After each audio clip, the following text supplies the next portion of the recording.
Hello, and welcome back to another episode of Whysosidious, a nerd podcast, where we travel from a galaxy far, far away to Asgard and all the way to Atlantis.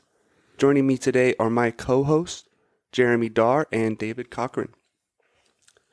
Today, we are covering the epic finale of The Rings of Power on Amazon Prime, the $1 billion show. And don't forget to check us out on social media at whysosidiouspod, Twitter, Instagram, and TikTok. Constantly posting updates, polls. Please send us questions. We've been getting a couple lately. And speaking of, we do have a Lord of the Rings question from one of our loyal listeners. And this comes from Allison Emmons, who I think is related to someone on the show. Dave? Or is that? Let's freaking do it. Okay, Lord of the Rings question for the podcast. I was looking to find out the name of the fire devil guy and found out it was Balrog. Hopefully that's correct information. But then I came across this. Is this really saying all these people are the same makeup? Please explain. So the picture is, are the Balrog and Gandalf the same? The Balrogs were Maya, like Gandalf and Saruman and Sauron himself. So we're trying to figure out, these creatures and how they are related, even though they look totally different. Perfect episode to ask that question on too, right? Yeah, because it isn't a star. Well, no. So Yeah, the that's- Balrog is not in a star. So yeah, it's very confusing. So I almost touched on it in our Lord of the Rings Ultimate episode, which you can go find on Spotify if you want to get a little bit more background of the three ages and all that good stuff. But I didn't want to go too deep into it to kind of muddy the waters in that episode. But let me clarify it as simply as I can here. So yes, there's a species called a Maya. And there's also something called an Istar, Istari for plural, which we actually got mentioned in this finale episode for the first time. But let's talk real quick about something called the Ainur, A-I-N-U-R. I don't know how to pronounce all these correctly. I believe it's the Ainur, though. So the Ainur are an angelic type of being. They're created by the one god of this world, who is Ero Ilúvatar. He's the one god of this world. And he created beings known as the Ainur to essentially be his angels and kind of helpers and help with his creation and, just being a god of this world. Now, some of the Ainur chose to not enter the world, but the ones who did enter this world are known as the Valar, which we have heard mentioned many times by the elves, and the Maiar.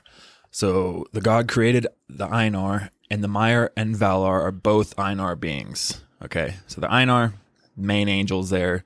Maiar and Valar are two kind of subcategories of the Ainur. Okay. So they both stem from the same thing, but the Valar are the stronger angels, and the Maiar are the lesser angels. The Istari, mentioned by Feminem in this final episode, is basically a subcategory of Maiars. So the power levels vary between the Maiars, so there's not really a clear chart about this, but Gandalf the Grey, Saruman the White, Radagast the Brown, the Blue Wizards, these are all Istari. So they are technically Maiar, but they're a specific subcategory called the Istari. And the Istari were sent by the Valar to stop Sauron and save Middle-earth. We good right now? Oh, I'm lost. Yeah, I'm following. Just kidding. I'm following. All right. So Sauron is a Maiar. Gandalf is a Maiar. But Sauron is not an Istari, whereas Gandalf is. Sauron is arguably the most powerful Maiar there is. Now, to finally answer your question, Allison, now that the audience kind of has a summarized breakdown of these beings, yes, the Balrog is also a Maiar. So they are Maiar spirits that were corrupted by Morgoth and turned into demons in the very beginning of time. So it's kind of like how orcs are elves, but they were twisted elves and contorted into this new kind of evil creature we've seen. That's what the Balrog is in regards to the Maiar. So the Balrog we see in episode 7 is actually the same Balrog we saw in the Fellowship of the Ring, and it's known as Durin's Bane. So it's the same one down there. It doesn't yet have that name because that stuff hasn't happened yet, and that's not a spoiler because it's beyond the Durins we have right now when he gets that name. So to sum it all up, Sauron, the Balrogs, Gandalf, Saruman, and all the wizards are all Maiar. They are just different branches from that, essentially. So isn't the mythology behind that is they came from space? Like they came down like comets, the Astari, just like the stranger did? Or no? 'Cause- Well, the Sent from the Astari, stars. Gandalf came from the sea, actually. So when he arrived in Middle Earth, he came by boat as an old man. He wasn't shot down from space. I think he just kind of appeared. He just appeared in physical form somewhere, and then he sailed to Middle Earth. I mean, but what So I'm about not- when the stranger lands like a comet? Yeah, I think that was just kind of like I think they just varied from the lore there to switch it up a bit because Okay. we'll get into that later in the episode regarding the stranger. But yeah, I think that was uniquely written for this show. Oh, okay. Yeah. So yeah, Okay, that's sick that the Balrog that we saw already is the one from Fellowship, which makes sense because obviously that's where it's the same cave that Same they place, interacted yeah. with. right. But I never knew. I thought maybe there's multiple Balrogs down there or something. You know, I didn't really know what the case was. But yeah, it's the same one. So it's pretty cool. well, Allison, I hope you are less confused than you were before. It's Yes, I still hope that like, helps. there's But like, a lot of this Tolkien lore is very confusing. Right. yeah, they should do like a documentary, kind of like they're shooting it like The Office, and you just have these library keepers in Middle Earth giving interviews to a camera, studying these Balrogs, explaining all these things. They need like a Fire and Blood type book. Yeah, well, Yeah. they kind of Well, do though. Yeah. don't I was they? going to say the Silmarillion kind of roughly And is kind of like Unfinished that. Tales. Yeah, Unfinished Tales. Yep, the prologues in the book. No, the Appendixes. appendixes. Thank you. Yeah. So there is material out there you can read about it and stuff. But yeah, it's not really in one concise location. All right, well, this is your final warning to go watch the finale of Rings of Power before we break it down and discuss all the things that happen from the entire season. So this is your final spoiler warning. All right, well, a quick summary of the episode. So it begins with the stranger chasing what he thinks is Nori, but Slim Shady's back. Back again.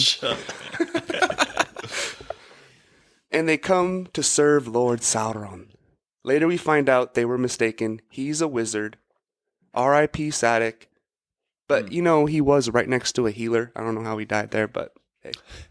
And Aragion, Galadriel brings a wounded Halbrand for treatment, but the elves are running out of time.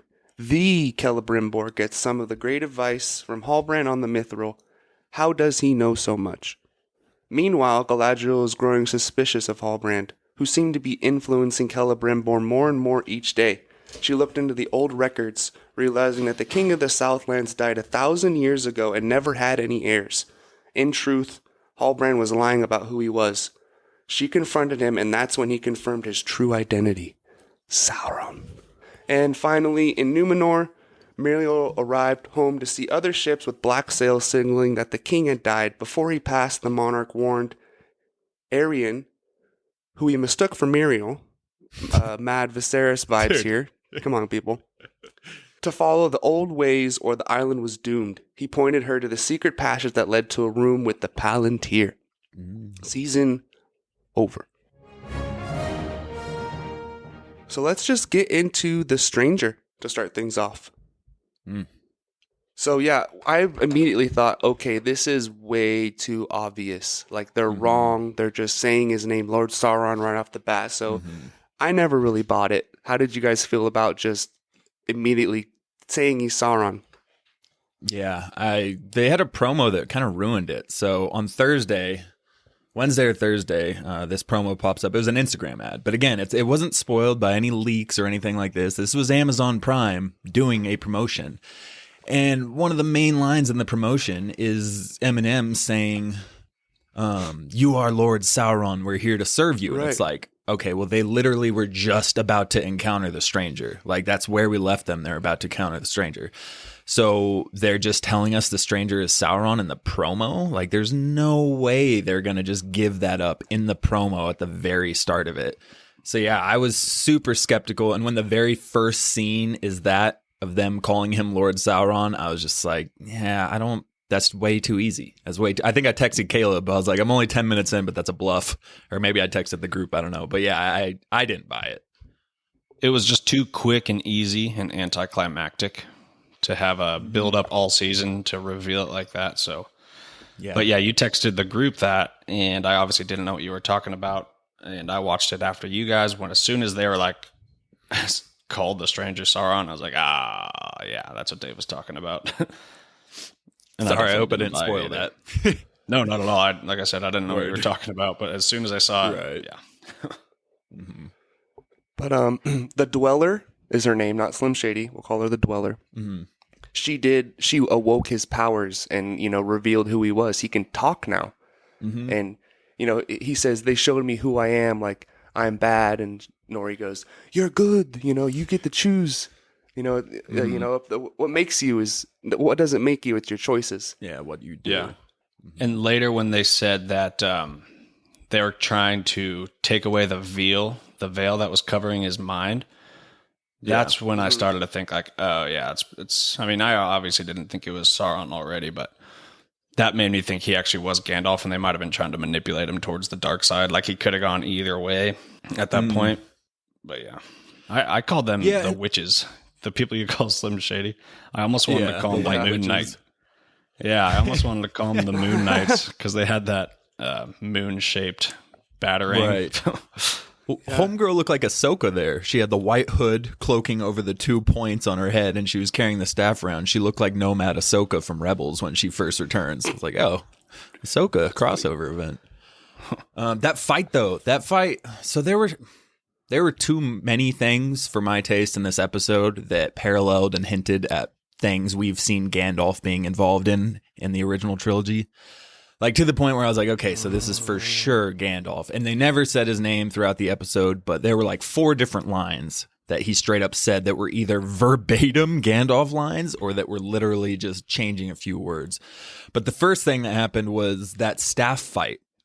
So the Dweller's using the staff, which was awesome scene, by the way. She's picking him up and contorting him, and the rocks and the environment are floating up with him and twisting with him. Like really cool attention to detail.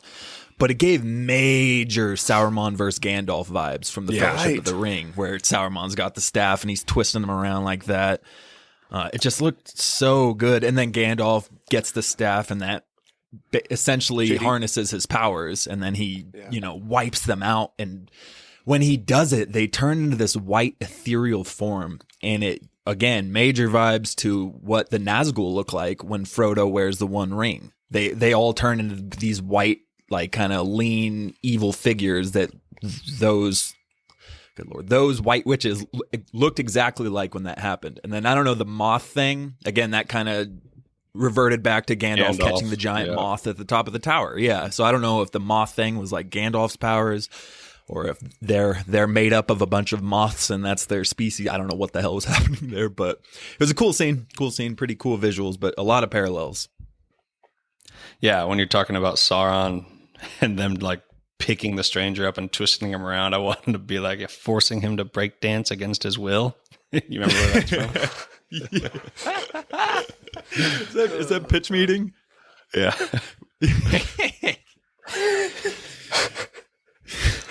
Oh man.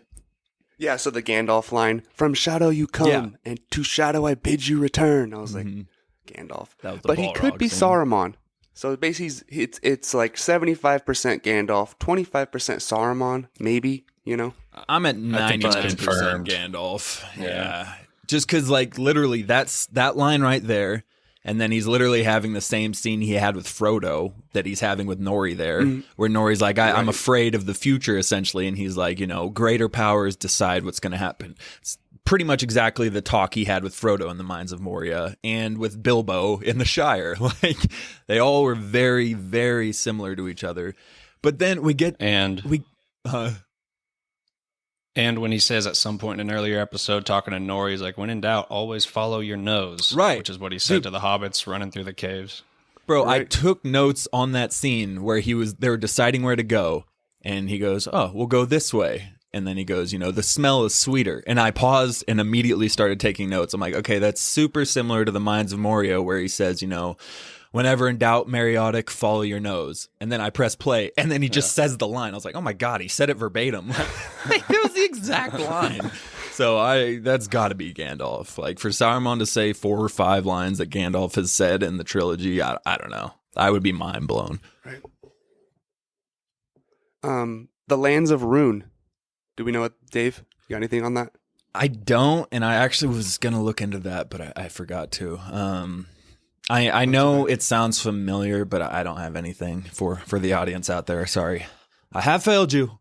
But we're going to go there in season 2, I imagine.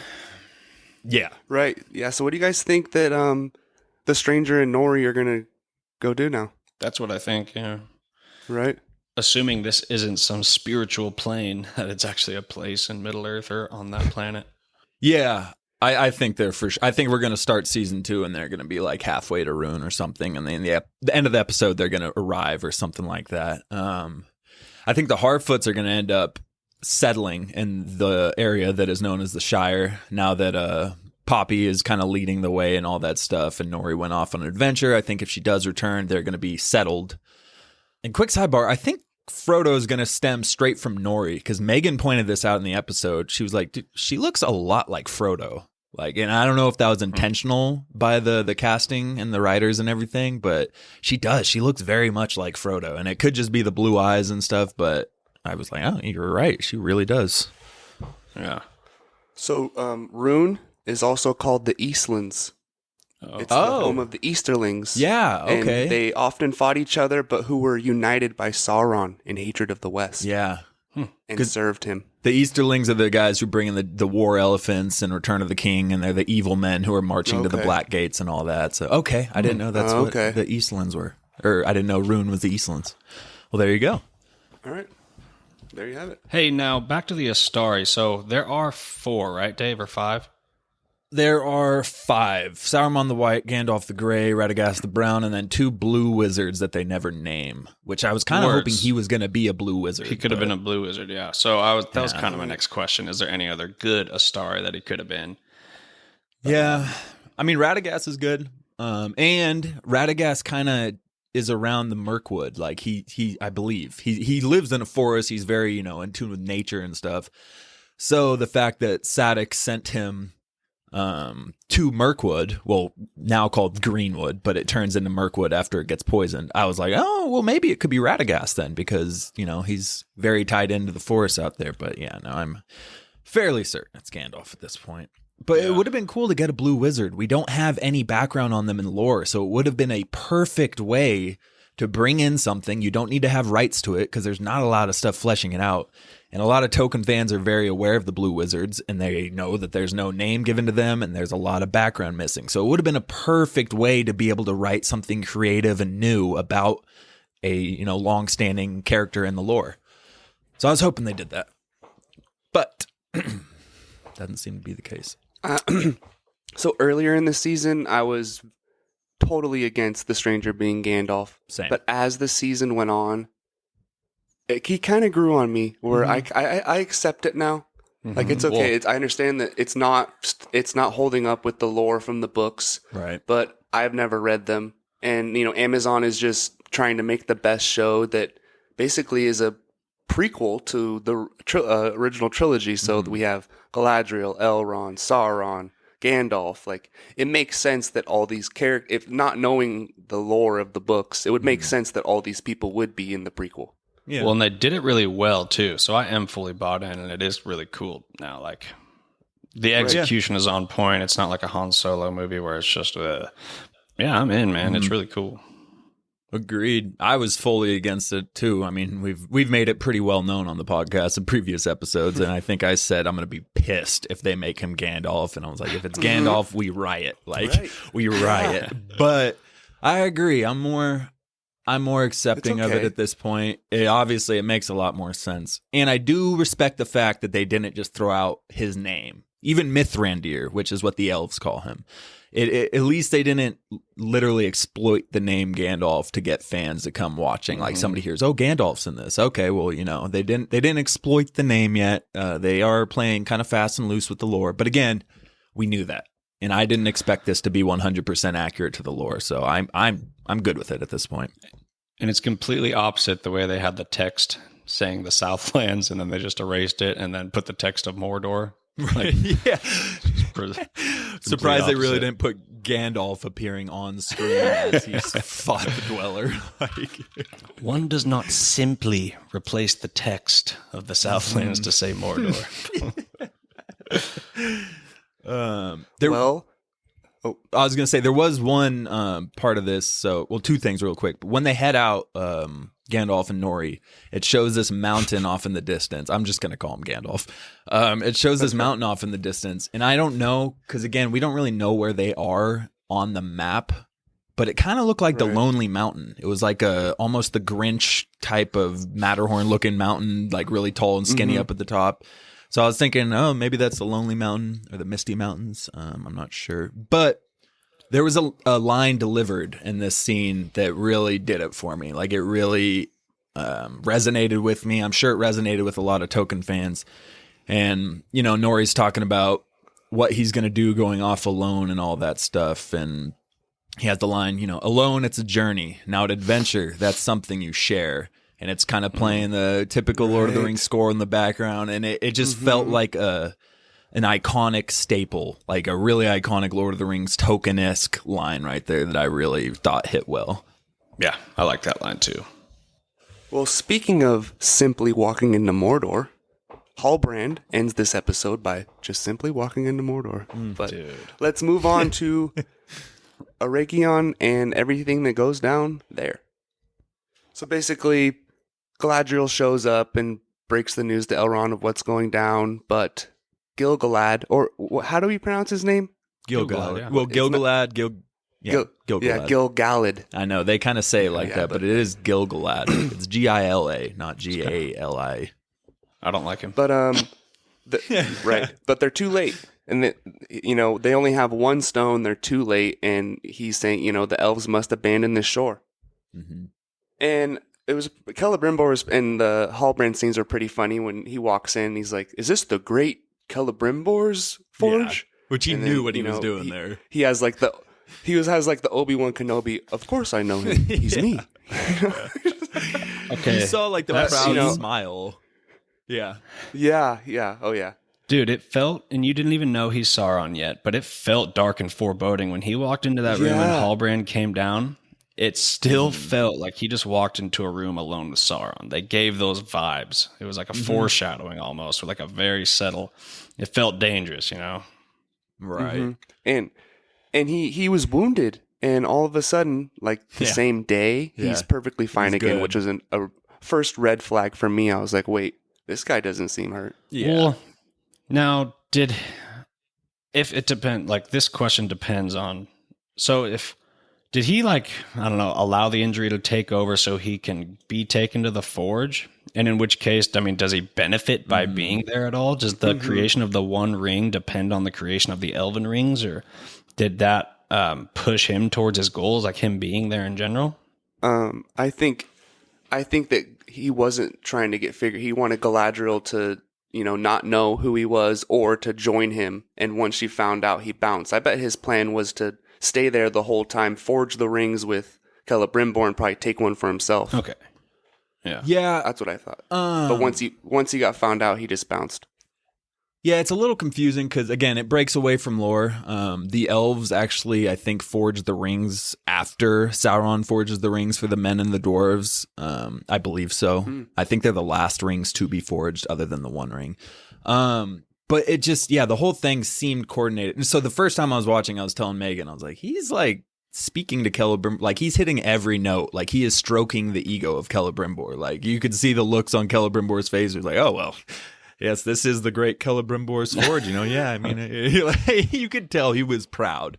But yeah, after going back and rewatching it too, it was like, no, I think every single thing of that plan was orchestrated. I think he possibly even self-inflicted a wound. And was like, yep, this is gonna, whatever the case, got himself brought to the elves. He did need to meet with Celebrimbor because even in Numenor, the only interest he had was the forges. He was trying to get into the forge. He was trying to become a blacksmith. That's all he was looking at. And the first place he goes in Eregion is to the forge. And then he's telling Celebrimbor all these things that is helping advance how to forge this ring. But he was saying it in a really clever way of like, well, I don't know. I might sound dumb here, but like, would this be something, yada, yada. And he played it really, really well. And Sauron is known as the great deceiver. He straight up deceived the Valar in the past in the lore. He actually tricked the Valar into thinking he was serving them while he was serving Morgoth and feeding him their secrets. So like he is the deceiver. And I thought they wrote it pretty well in this episode. Like he was playing them like a fiddle. Yeah, I like how he offered the idea of an alloy to enhance the mithril, or more so the mithril enhancing other stuff, but that way you can create more of it with this small rock. Just a cool idea. Yeah, very cool. I think he put Celebrimbor under a spell. Yeah. And he might still be under that same spell, because he says we are on the cusp of crafting a new kind of power, not of strength, but of spirit, not of the flesh, but over flesh. Yeah. And Galadriel is immediately reminded of Adar. And then when Right. she asks him about it, he's like, Dude. one of my smiths said that, or I might have said that. Yeah. So Halbrand put those words, Sauron put those words in his head. Like he is in his head right now. So, and Galadriel says, don't talk to him if he comes back. Like, I think Celebrimbor is going to be helping him out in the future. When she asked him that, he responded so sketchily. Like he was really trying to hide it or something, even though he's not like in on it. So like he was secondhand. Like, why would he be acting so? I think he was just super confused. Yeah. Like, wait. Where did those come from? Like where did that? Right. Because I think he's corrupting his mind, and so Celebrimbor is like, shoot, I think that came from my own thought, even though Halbrand definitely put it in his mind. And I think Halbrand's doing, not to get off topic, we don't need to jump into this right now, but I think Halbrand's doing the same with Pharazôn. Like you mentioned, your theory that they have a secret plan. I think that plan is actually Halbrand just straight up manipulating Pharazôn, and now Pharazôn, again, we'll get into that later, but it just seems like he's manipulating a lot of people. And Celebrimbor, you saw, he started to get like greed in his eyes when he was trying to accomplish this feat, and the way he was speaking to Gil-galad and everything. Like, it's almost like it wasn't just about saving the elves. It was about being the one who could construct this power and bring it into play. Like that seemed to kind of take on more of the focus there. But I gotta say, I do have one of my gripes with this show is the casting of Celebrimbor, man. Look, he's a great actor. He's a great actor, but he looks nothing like what Celebrimbor looks like in lore. He looks like a retired divorce attorney who spends his time playing golf and painting model airplanes. I don't know. Okay, He doesn't look like a legendary the greatest elven blacksmith in the world. Yeah, give him long hair. I don't know. Give him something. He just really doesn't look like an elf in my mind, other than the pointy ears, obviously. But like, I don't know. The look of him, it really doesn't work for me. But the acting is great. The actor does a great job. Let the record show that David hates this show because it doesn't follow the books. Hate it. Give them long hair. Give me Some death. people online. So let's talk about that. The scene with Halbrand and Galadriel when she confronts him. She finally figures it out, and she tells him about, the heir died 1,000 years ago, and she says, "Tell me your name." And this is probably one of my favorite lines. "I've been awake before the breaking of the first silence. I have had many names." I was like, such a good fucking line read. And then just dream realms her, and she's immediately with her brother, and he's basically pretending to be her brother to manipulate her again, trying to get, say he wasn't trying to destroy Middle Earth but save it. Yeah. And he says, touch the darkness once more. Once more. And like kind of like this weird smile. Yeah. He does the whole Mysterio to Spider-Man in Far From Home. Oh, yeah. And then she wakes up and Elrond's there, and she's like, "No, you might not be Elrond. Like, answer this super personal question." Yep, that was straight up same thing, dude. It's crazy how convincing he was, though.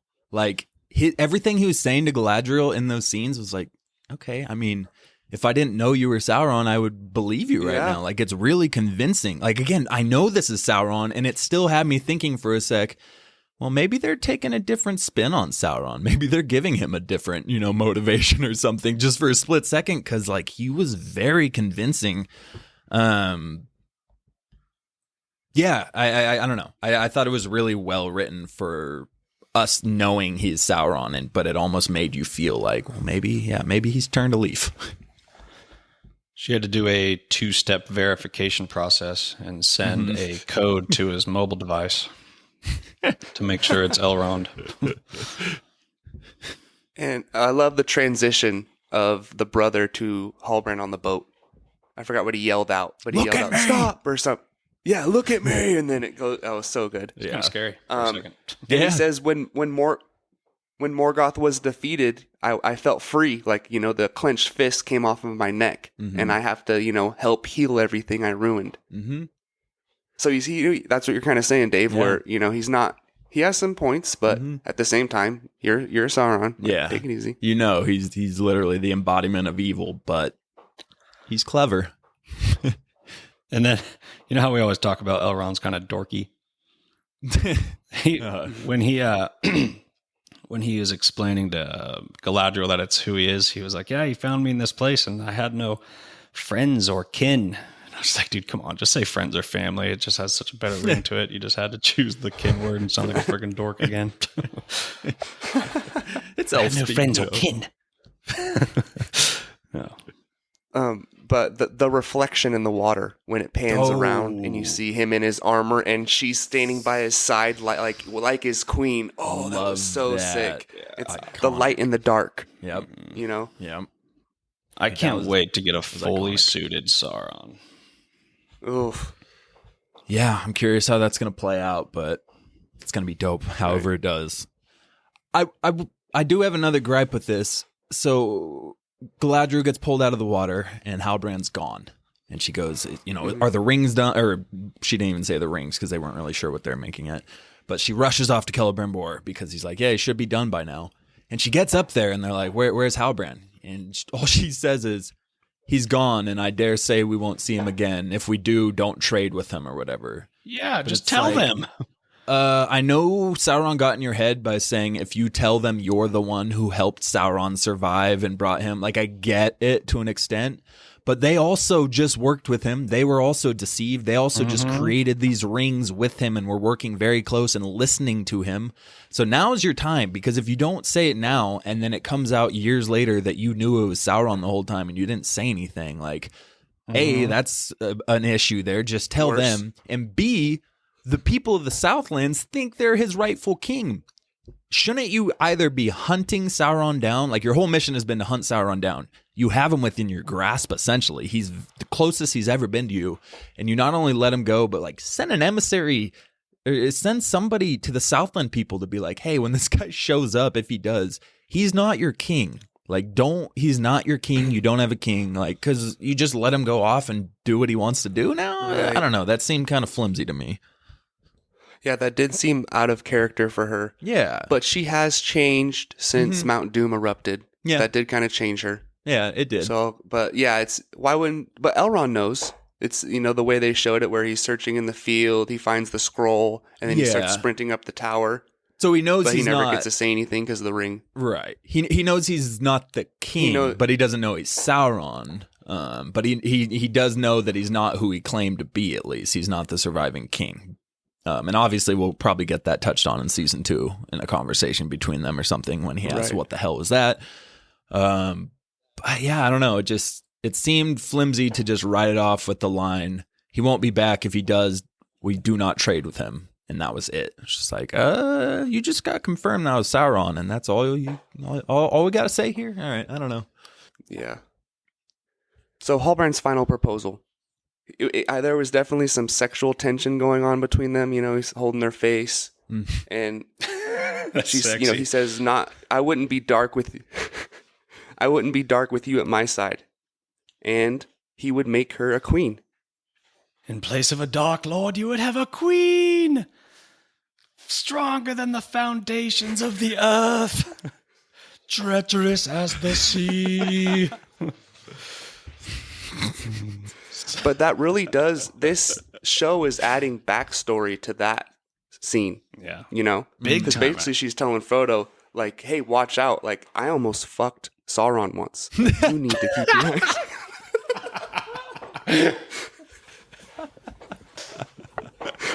I think I remember that line. Be wary, young Frodo. Oh, shit. Yeah, I like how she freaks out when she explains that the ring would corrupt her when Gandalf just has a nice, calm, composed conversation with Frodo or someone who's like, yeah, if I had the ring, it might corrupt me. So Yeah. they're saying the same things. He did actually, now that I think about it, he did get pretty loud. Well, in the... No, he I think did. I there was mean, he two did. The different room scenes. did get dark. Well, that was when he was talking to Bilbo and he was like, well, when he don't talk this shit around me, all that. You know, I think You're right. You're right. That was Yeah. Bilbo. You're right. Yeah. He goes, don't tempt me. And the whole room gets dark and like rumbling Yeah. and stuff. You're right, though. That was Bilbo, not Frodo. He Yeah, got it out of different his system with conversation. Bilbo. Then Frodo Right. asked him, he's like, look, I've already done this. Just don't. I took a little far last time. I'm just going to tell you straight up. Look, I'm But he is sitting there saying, my precious, when he's by himself with the ring for like 30 minutes. Yeah. He was just repeating the word and everything. Yeah. Speaking of preciouses, we get 3 preciouses in this episode. So there's a 2 rings are gold with a blue and a red I don't understand. gem, and then there's like a silver and white one. Makes no sense. So I don't understand how, because the mithril's blue, correct? Yeah, So whitish. The blue ring. Well, the blue, yeah, bluish white kind the of. blue was from their gems they had. He was telling Halbrand, he's like, these, Fëanor managed to capture the essence of Valinor, yada yada. So those aren't the mithril aspects of it. But I just don't understand. How do you mix gold and silver in a pot and melt it all down, and then you pour it all into the same pot, you swirl it all around, you form these rings? How do you get 2 all gold rings and 1 pure silver ring out of that? I don't understand how that works. Yeah, it's weird. Like, you couldn't have divided it, so I don't know. It was a little odd. I like the explanation behind the ring when he's like, a circular form would be ideal, allowing the light to arc back upon itself in one unbroken round, building to an unbounded power. Yeah. And That's cool. Gil-galad, they think it's a crown at first, and Gil-galad's like, "Oh yeah, a crown to save all the elves." He Like, perked up. I'm hard already. But who would wear such a thing? Oh, me? Like, I see you. So he gets a ring, right? Him and Galadriel will probably get one, and then who gets the third one? I think Celebrimbor? I thought it was Elrond? Celeborn, to be honest. Galadriel's husband, who appears in the Fellowship of the Ring. But I'm not sure. I mean, it could easily be Celebrimbor. He's the one who made them, so I wouldn't be surprised if he said, I'm taking one of these. I'm assuming Elrond, Galadriel, and Celebrimbor are going to be the 3 who take it. Or Gil-galad instead of Elrond. But I'm not Right. sure. It's definitely Galadriel, but I'd be surprised if Celebrimbor did all of that and then didn't take a ring for himself. But especially if he's being manipulated by Sauron. So, what do you guys think Sauron's next move is? We have 7 rings for the dwarves and 9 for the men, right? Yep. Durin is obviously in a dark place right now, estranged from his father. He is vulnerable. So I could see Sauron going to Durin in season 2 and, manipulating him the same way. Or he could stay in the Southlands and try to corrupt some men.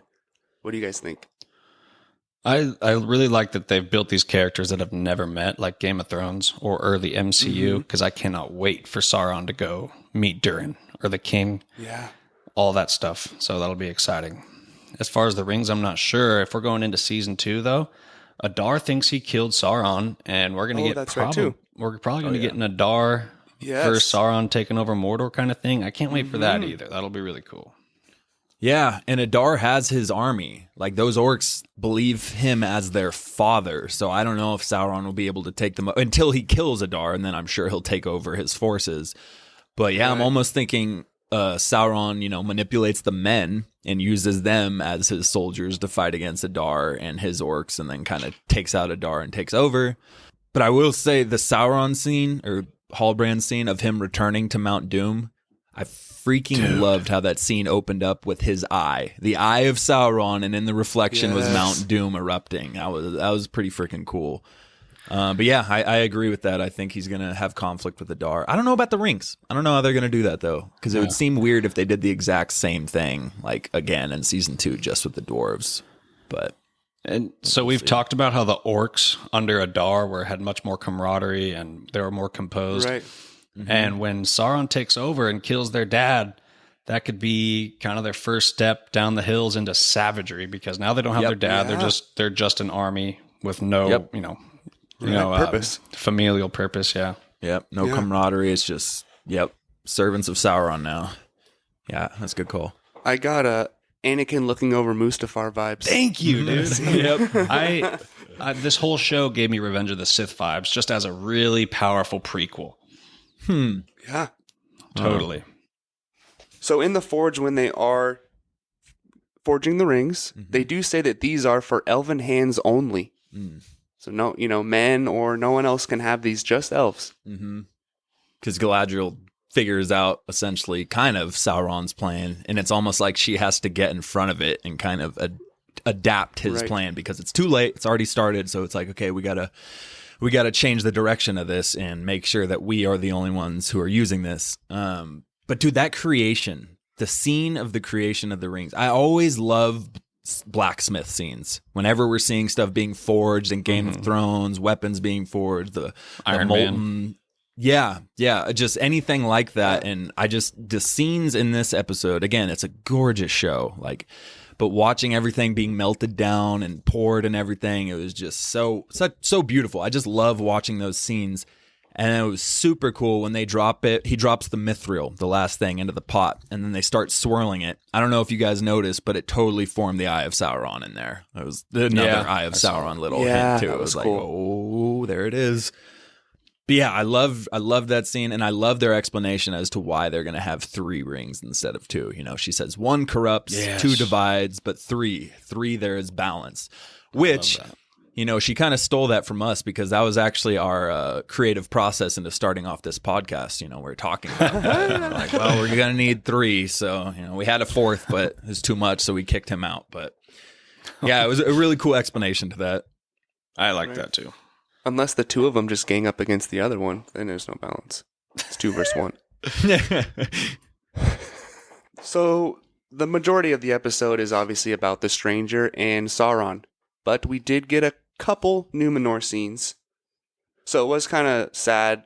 We got Valandil on the boat, and he arrived with his 2 best friends, and he's basically going back home alone. Yeah, I forgot about the other friend. And then yeah, I forgot his name, but hey. Yeah, I don't know. And Isildur's sister, Arian, he's like, she's drawing pictures of the king before he dies, or I don't know exactly what she was up to. Yeah. And he has his Viserys moment, Dude. where he says, "I know what you've been doing in the dark of night. If the old ways of our people are not restored, this island will fall." And she walks him up, or he walks her up to where the Palantir is. So I don't understand exactly what he's trying to show her. Basically that he can't tell the difference between visions and life now because he's so obsessed with it. Yeah, it was really weird that in the same week we get an old dying king on his deathbed mistaking somebody else for his younger daughter and revealing a secret to her. It's like that was literally the exact same scene we just got in House of the Dragon. And obviously they didn't know when they wrote that. It's not like they copied it, but it's like, what are the odds we get the exact same scene in the same week? Yeah, it was odd. But yeah, I don't know where that's going to lead, because now, like you said, Arian, like you said, Arian. She's not a book character. No, she's totally made up, but now she's looking into this Palantir, which is totally going to lead to something in season 2. But I have no idea what they're doing with that, other than it taking part in the conflict in Numenor that we're going to get in season 2, which I don't want to get too much into that for spoilers. But there's going to be a conflict in Numenor, so I would imagine that plays a major role in it. And she was clearly against the war and everyone leaving. Yes. So her seeing this vision now is probably going to boost her feelings for that. Yeah. That's Isildur's sister. I don't even know if she knows yet. I don't think she knows that he's quote unquote dead.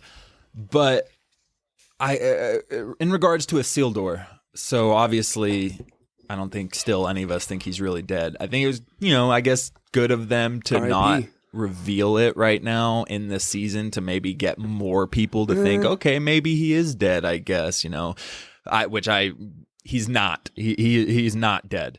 But I'm assuming that was kind of the reason. But not only does he have a crucial role to play, but we got that scene with him and Elendil and Beric, where Elendil is telling him how his horse knows what he is thinking and he knows him and all that. And then we get the scene of Elendil releasing Beric last episode, and Beric takes off back in the direction they were coming from. So I guarantee you season 2 is going to have Beric bringing Isildur back alive, kind of like the Aragorn scene in the Two Towers when he falls from the river and the horse brings him back to Helm's Deep.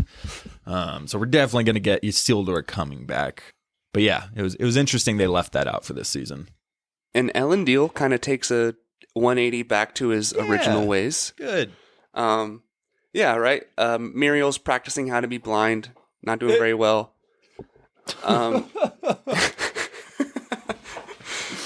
And Elendil describes his name one more time, basically saying, he's the elf friend. Mm-hmm. And I was so upset because things didn't work out the way I wanted them to. But they make a vow. We make the end worth the price. Come what may. Come what may. So they are united in going back to Middle Earth and finishing this, which is good. It was kind of weird how you guys talked about it in last episode.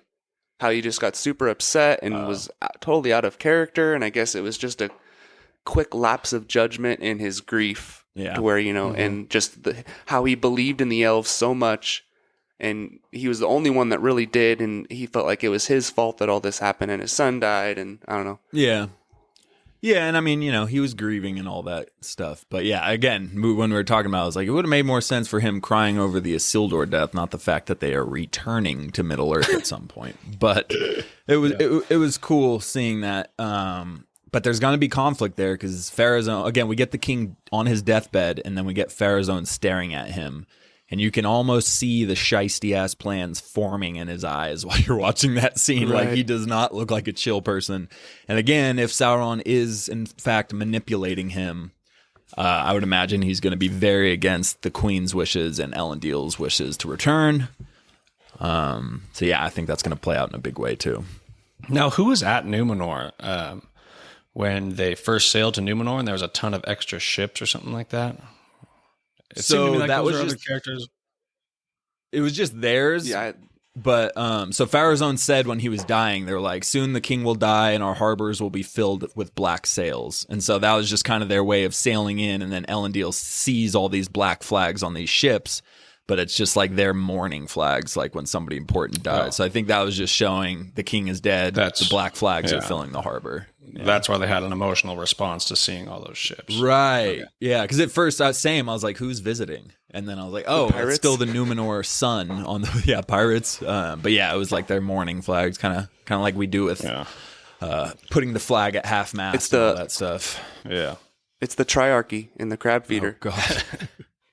So yeah, the thing with the stranger, going back to that, so obviously he wipes out those white ladies with the staff and stuff. I thought it was a little goofy where he goes, I'm good, and then slams it down. And I don't know, that didn't really, that was a little goofy for me. I get what he's saying, but it just didn't come off that great to me. Did you? Okay. I don't know. It came just because that's what Nori told him. Right. It seemed like it was a thing that Nori said earlier, and that's what kind of like stuck in his head for the moment where it really mattered. So I did like it, actually. Okay.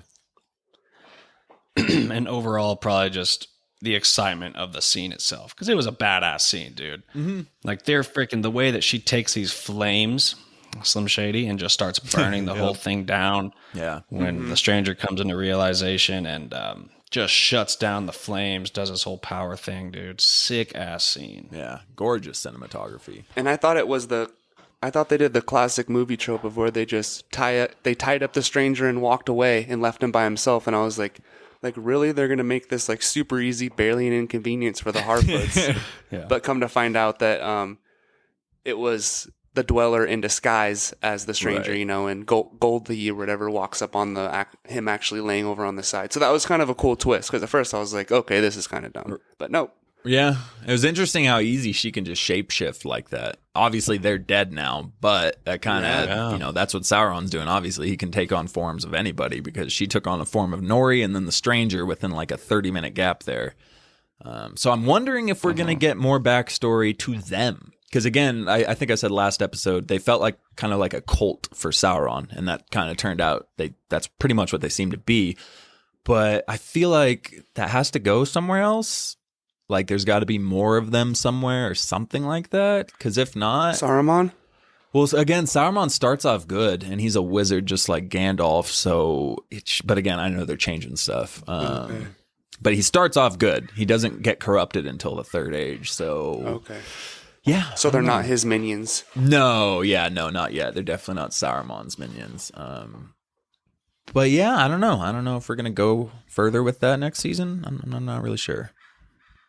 I know, like what JD was saying, it's going to be cool to see the stranger interact with other characters we've met on the show now, because he will cross paths with the elves, and we'll see, how they react to seeing this wizard. Yep. I think him and Elrond, Galadriel. Right. I think next season we're going to get the name Mithrandir dropped, which again is the elvish name for Gandalf that Galadriel refers to him as, and a lot of the other elves do. So I think that's cool. going to be the reveal that it's Gandalf is when they call him Mithrandir. And Nori's dad, he's had a couple great speeches that kind of get you emotional, Yep. He is good at that. I did. That's They grew on that me. departing JD, don't scene. shake your head. Anymore. I was actually going to say, like, this is the first time the Harfoots made sense why they were there. Like, I didn't like them the whole time. And even from the beginning, I knew they were in this show for the stranger. And that obviously came to fruition there. And kind of messed up, they left Poppy behind. Like, where's the Sam and Frodo aspect? You got to leave your best friend behind. I was kind of glad because when she started yelling, it was like, wait, Nor. It was literally the same exact line and everything that Sam goes, wait, Frodo. And he runs up to him. And so I was like, if she says, I'm coming with you, I'm not going to be happy with this. That's far too on the nose.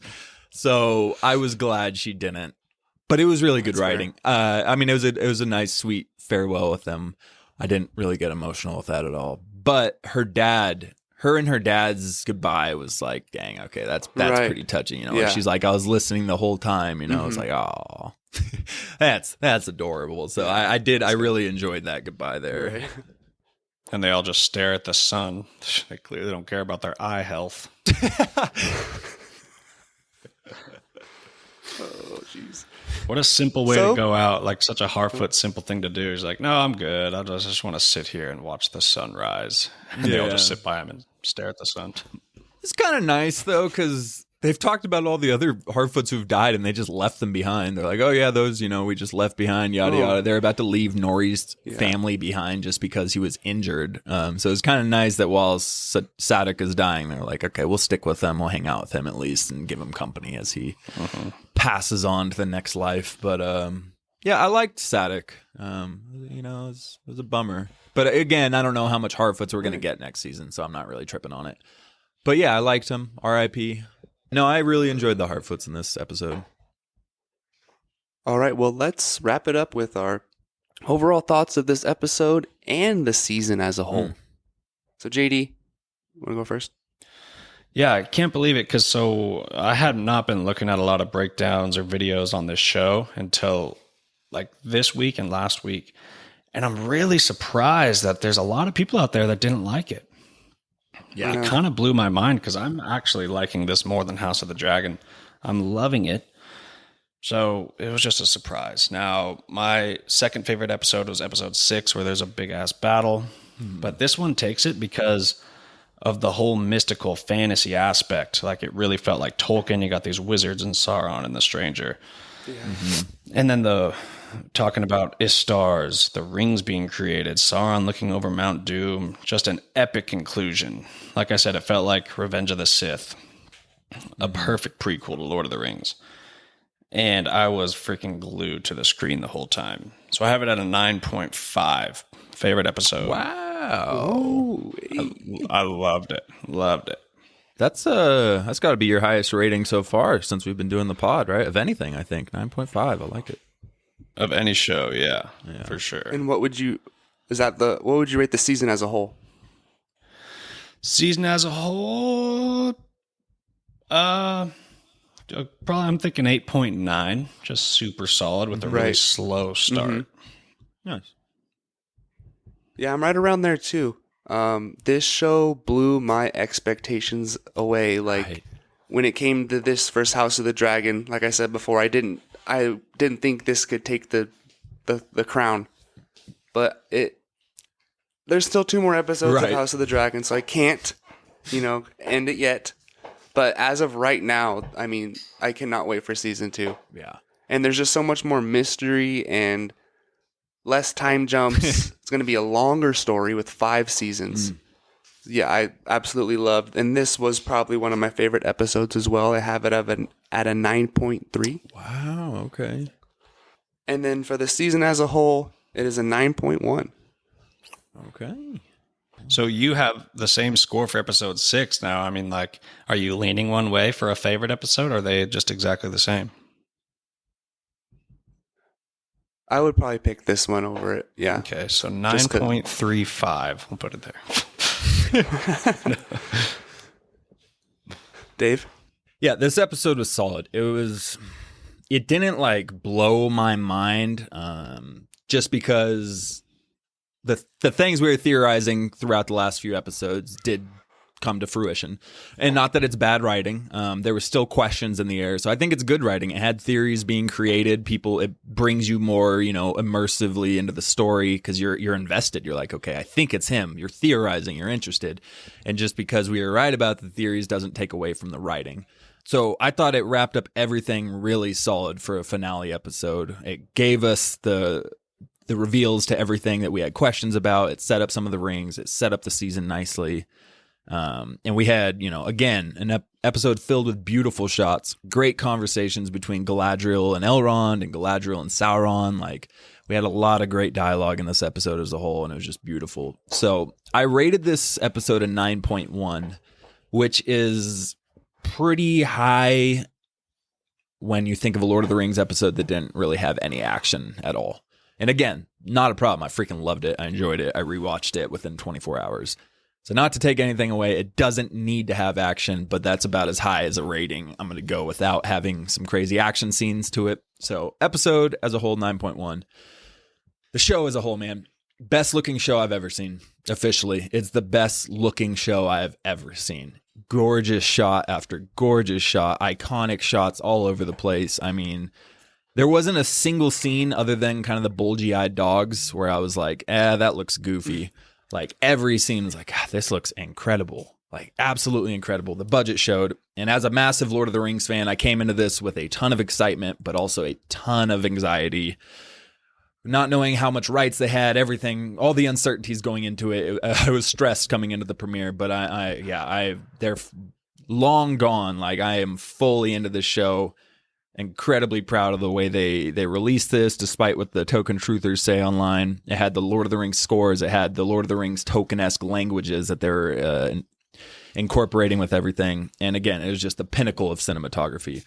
So as a whole for a rating, instead of just coming up with one, I actually just averaged all my previous episode ratings. So I got this as an 8.8 out of 10 for a season as a whole. But it was awesome. It was more than I hoped for. It exceeded my expectations, and it was a great season to start off this series. Agreed. Yeah, it was 9.1 for the episode, though. Is that what you said? Yeah. For sure. I'm actually going to average my scores to see how I'm not going to change my score. I'm just curious.